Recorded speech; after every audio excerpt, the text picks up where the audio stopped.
This is Granny Maggie from Granny Magic, professor of Earth Magic at Dead University, as always honoring your magic. I am getting a lot of messages from people who are empaths, people who very easily pick up and take on the energy of the people around them. They also are sensitive to the energy of space around them as well. But I'm talking about people who really take on the emotions, the feelings of pain, all the complex stuff going on in the people around them. And how do you limit that? How do you keep that from overwhelming you? There are different kinds of empaths. Some people who call themselves empaths are just highly intuitive. A lot of times these are children lived in difficult circumstances, and it was to their advantage to be able to read the people and read the scene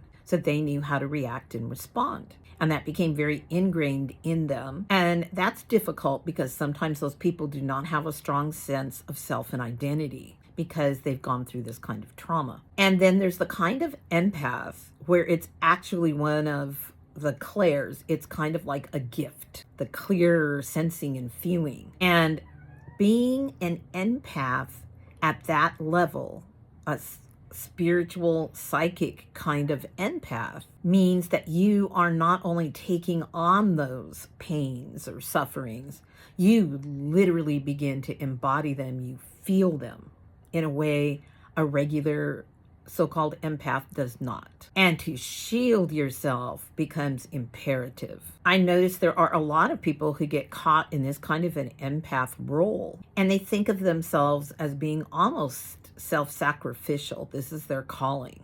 They think of it as being a healer, but actually they can't overcome it. They can't help the other person overcome it. There's no healing involved because the intensity is too much to allow enough positive energy to cross between the two people. So it's very important to learn to shield yourself, to not see this as some kind of heroic role that you're taking on all the time. Before you go somewhere, there are meditations that talk about meditating and seeing a shield, a bubble of white light around yourself, carrying crystals that help deflect or absorb negative kinds of emotions and energies that you're taking on. A lot of those are the quote black crystals, unquote.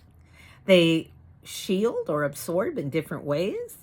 Obsidian, onyx, smoky quartz, my favorite, black tourmaline. Everybody has their favorite. I've made a lot of posts about these things, and there's information, on the internet. And if you look at crystals in my store, it'll tell you what each piece of crystal jewelry or bracelet does, what it's good for. But very important to block those things. Cleanse yourself regularly. When you shower, you hear it from me all the time. Cleansing shower at the end of the day to wash away all that negative and stagnant energy. I like to take a little type of salt scrub to sprinkle on the washcloth at the end. I now cleanse away any negative or stagnant energy, any energetic ties that no longer serve my highest good. I am cleansed, I am free, and it all rinses down the drain. Very important to do that on a regular basis. There are other things that you can do as well, but those are the quickest ways to really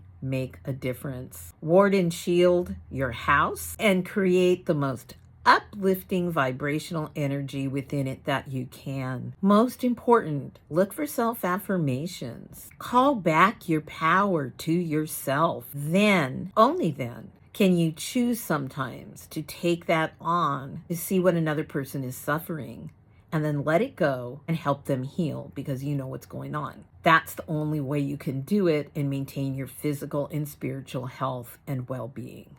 I know because I've been there. A lot of people stay in that role. They get a lot of accolades from other people. They attract a lot of needy people to them, to whom they feel a little bit superior because they're helping those other people. It kind of becomes a cycle and it becomes your identity. That's not what you're really here for. You're here for your growth and your journey and possibly to heal people.